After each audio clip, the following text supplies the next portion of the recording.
Indoorlands is the indoor park simulator where you can control your rides and freely build and design your halls. It was released in early access very recently, and normally I would not buy an early access game right at release, as a launched game in early access is usually very unstable or very bare bone when it comes to content. However, I found Indoorlands' premise very interesting and I just couldn't wait. It's fair to say that theme/amusement park builders are my weakness. Rollercoaster Tycoon is one of my favorite games of all time, so whenever a theme/amusement park builder comes by, I am instantly interested. If we go by what the store page says, it seems like Indoorlands puts its main focus on the management aspects, which is something I like to hear. Recent years we got two good theme/amusement park builders, however only one of them actually focused on management. Now, I do not mind having a lot of options when it comes to decorations and customizations, but when those are the main focuses of the game, I really have to be in the mood to play it. So going into Indoorlands, I hope it lives up to the focus it portrays on the Steam store page. But before I start talking more about Indoorlands, a quick disclaimer. This game is in early access and is not finished, and in this case it just got released. However, in my opinion, being in early access does not protect you from criticism or opinions, especially when you charge money for it. However, it would be unfair to fully review this game as I usually do, as a review is done on a completed product, which is not the case here. So do not consider this as a full review, but as my first impression and thoughts on the current product. I know it seems a bit unnecessary to say this, but I just wanted to make sure that this was clear. So now let's get started.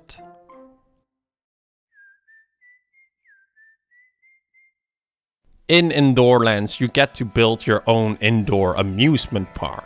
You have to manage, expand and develop your own park to satisfy your visitors' needs. It's the standard premise for any theme/amusement park builder, but while it sounds pretty easy and straightforward, it's actually quite hard to do properly. Building and management games come in a lot of different forms. Some management games focus on effectiveness of the way you build, while some focus more on decoration and customization, and others, and this game, focus more on guest satisfaction. Or, well, that is what the store page of Indoorlands says, however, that's not really the case here. Early on, the game does put the main focus on the management aspect. However, it doesn't take long before the game drops that focus and makes a huge shift towards customization and decorating your park and nothing else. Which kinda rubbed me the wrong way. I was going in expecting a management game. I really felt like playing one, and Indoorlands sold itself as one. So I would not say I was mad or annoyed, just a little bit disappointed that it was not how it was said it would be. However, the reason why it makes this shift is very logical and a little bit sad. It's not because there are few to no management elements, there's actually a decent amount of them. It's just that they are badly fleshed out or don't even properly work. The main focus of this game is to satisfy your guests through the way you build and manage your indoor theme park. This idea is what I absolutely love of this game and the reason why I bought it to begin with.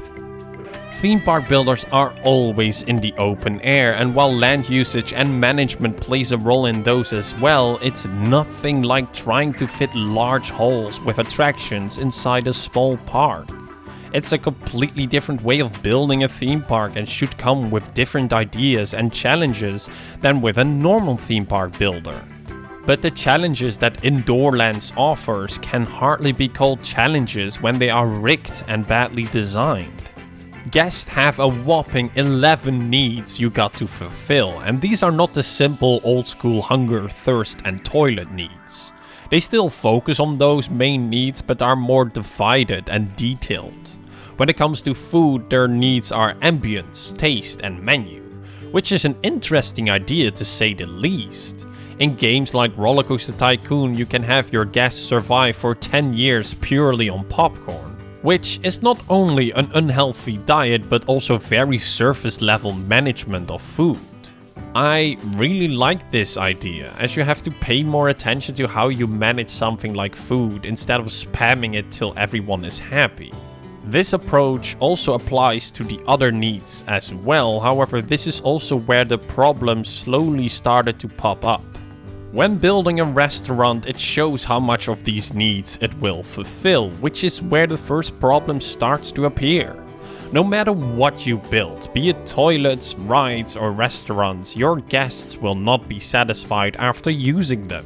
And that is because the needs are point-based. So instead of using a building and the guest is fulfilled, you have guests using a building and only be fulfilled for 20%, which at first doesn't sound that bad. They just gotta use the same building more often. But that they also won't do because of the patience bar. Every guest has a patience bar which depletes as they spend time in your park. Yet it depletes so fast that they are basically walking time bombs that you're trying to make happy, which is straight up impossible. Riding a ride, eating at a restaurant or going to the toilet takes time, and while they are doing this, their patience bar keeps depleting, and I ask why? I mean, I get that such a bar would deplete if they have to wait in line or something, but while riding a ride or during a visit at a restaurant? It's straight up impossible to make your guests satisfied at anything because the time limit ran out before they even got a chance to visit 3 attractions. But the needs being point-based is not the problem here. It would work perfectly fine if the guests have an actual chance at pursuing all their needs. So either remove this patient bar or change it that it's fair and even a bit logical. Right now, managing guests' happiness and satisfaction feels like a game of luck, cause maybe, just maybe a guest will pick the right 3 to 4 building combination that makes him or her happy. There's no solution to this problem, nor is there a way to affect the outcome just a little bit. Buildings have static stats and seating capacity, which, fair enough, this should create the management challenge of building the right stores to find a good balance for all your guests' needs. However, when there is a time limit and guests randomly pick buildings, it becomes a lot harder to satisfy your guests' needs. So if you don't want to get rid of this timer, at least give us the ability to control building stats by upgrades or chaining them together. There is apparently a star system, because whenever I click on some of my restaurants, it displays a different amount of stars. But comparing them to others, they show no actual difference in terms of stats, so I don't see this as an actual upgrade system. When I say upgrade buildings, I mean exactly that. An actual focused upgrade system where you can buy upgrades that would, for example, increase a building's stats or effectiveness in some way. And to make it more interesting, those upgrades could come with a negative debuff or decrease of some of the stats as well. Though that last idea I might be thinking too far ahead of myself, but still I would take it if that would mean I have more control over the stats of my buildings. And when it comes to chaining them together, it's also a quite simple idea. To make building and land management interesting, it would be cool that some buildings get better stats when placed beside certain other buildings. For example, a restaurant's ambience stat can be boosted when placed next to a decoration hall, or a gift shop earns more money when connected to a ride. Something like this would make building and management more engaging and a challenge. There are some major issues with this game. That is to be expected in an early access game, especially one that just got released. That is why I find it important to look past them at a certain point and see if the game has a solid foundation from where the developers can build on during this phase. And I'm happy to say, despite all the flaws, that Indoorlands has exactly that. It's probably the first game I found that lets you control your rides as an operator. Not only is it a lot of fun, but it actually boosts your ride stats when you create a good ride sequence. I would really like it if we are also able in the future to set up lighting or special effects. Though that would make it a bit too much of a carnival ride rather than a theme park ride, but I still like that idea.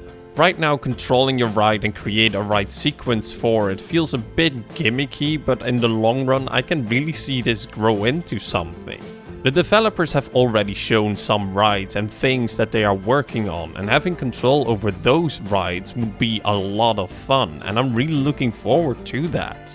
Another very solid element in this game is customizing your rides.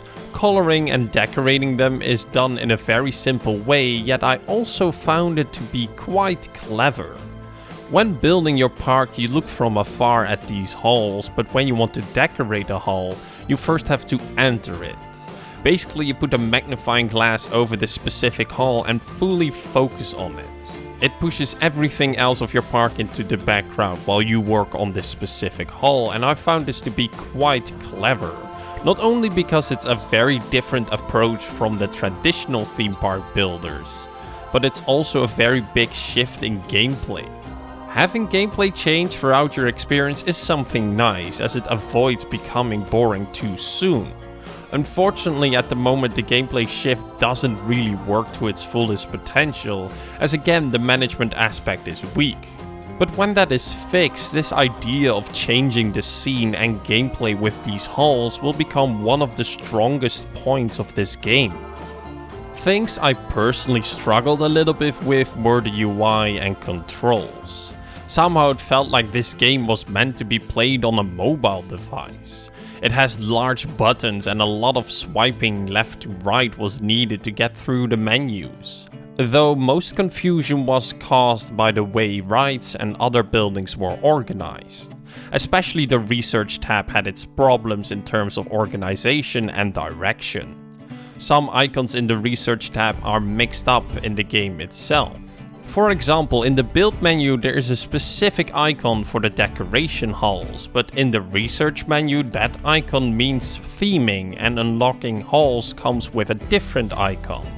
It's a small and mostly personal issue, but it did get annoying from time to time that I picked a wrong icon, mainly because I expect the research tab to follow the same organization order as the build menu. Still, this did not take away the fun from decorating my halls and rides. The placing system requires a little bit of getting used to, but as you spend more time with it, you will get the hang of it pretty quickly.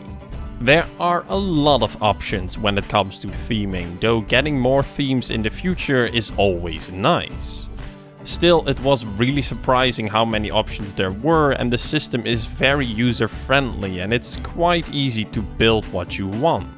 That is, when you finally got all the pieces you want through the research. The way research is implemented in the game is not a huge issue like the management aspect is, but it's still a bit of an annoyance.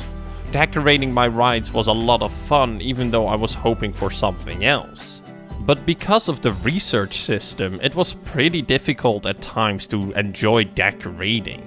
Research is the only way forward for your park, and when I say the only way forward, I do mean the only way. Every day you earn research points based on the amount of research labs you have.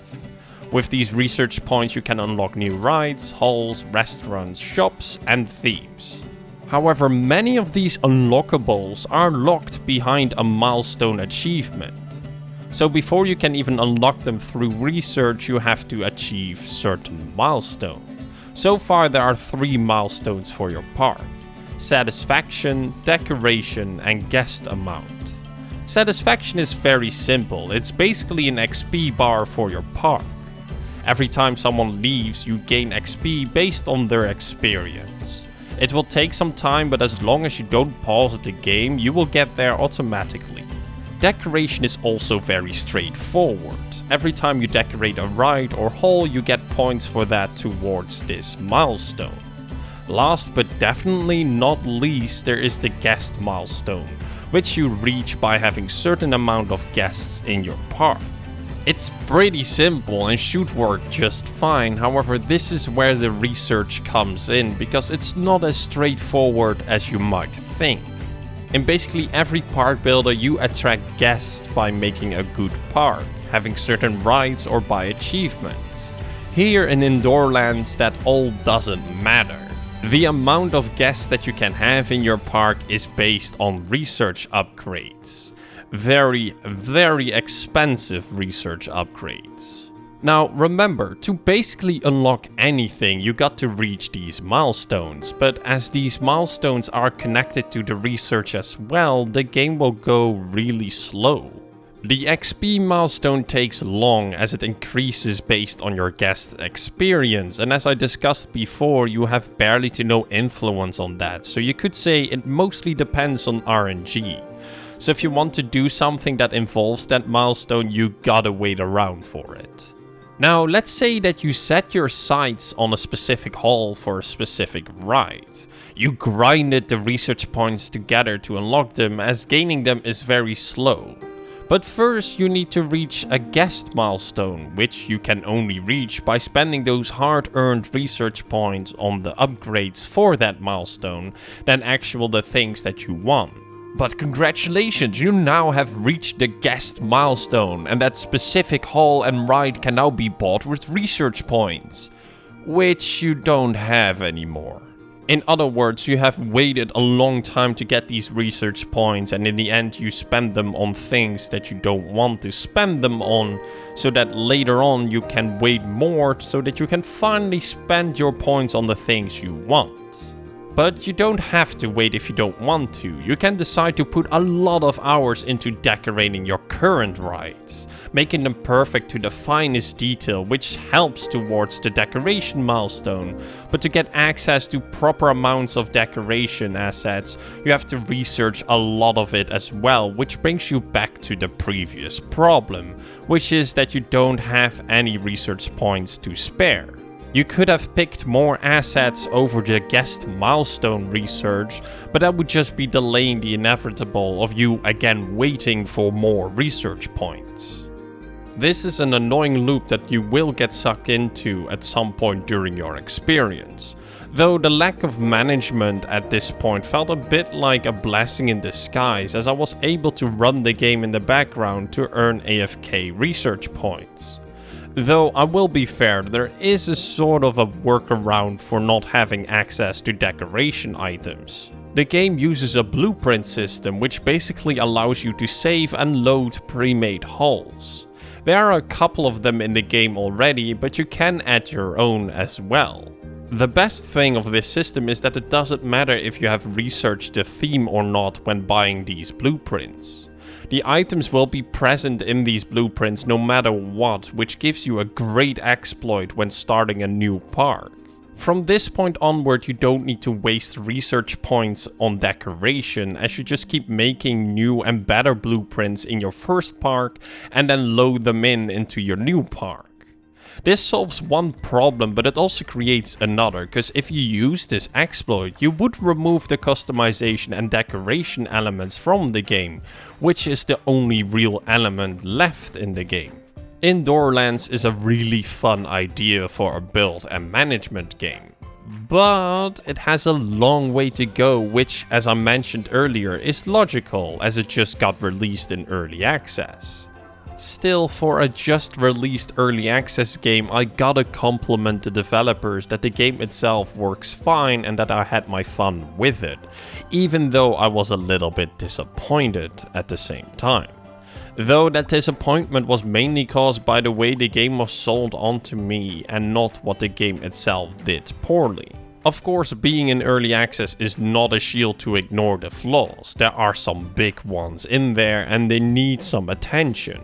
The developer shows from time to time some work in progress, and the overall roadmap sounds very promising and even a little bit ambitious for such a game. I'm really curious to see how they plan on implementing roller coasters. But the main reason why I am very hopeful for this game is that it has a good foundation where changes, but more importantly, new content can build on top of. The game is sold on Steam for €13, which I would consider to be a fair price. I see an early access game like this as an investment, which of course comes with risks. Though for what I got so far from the game, I say it already paid out very well. In the end, I did buy the supporter pack, which was 21 euros instead of 13 euros, as I'm a little bit biased towards any theme/amusement park builders. I love this game's idea and I would love to see this game succeed, so with this little bit of extra money I hope to support this developer in doing so. But to summarize, Indoorlands is a fun idea and worth to keep an eye on, and if you like theme/amusement park builders and especially the customization side of those games, then you will definitely get your money's worth here. Just be prepared for some mild annoyances, as again, this game has a long way to go.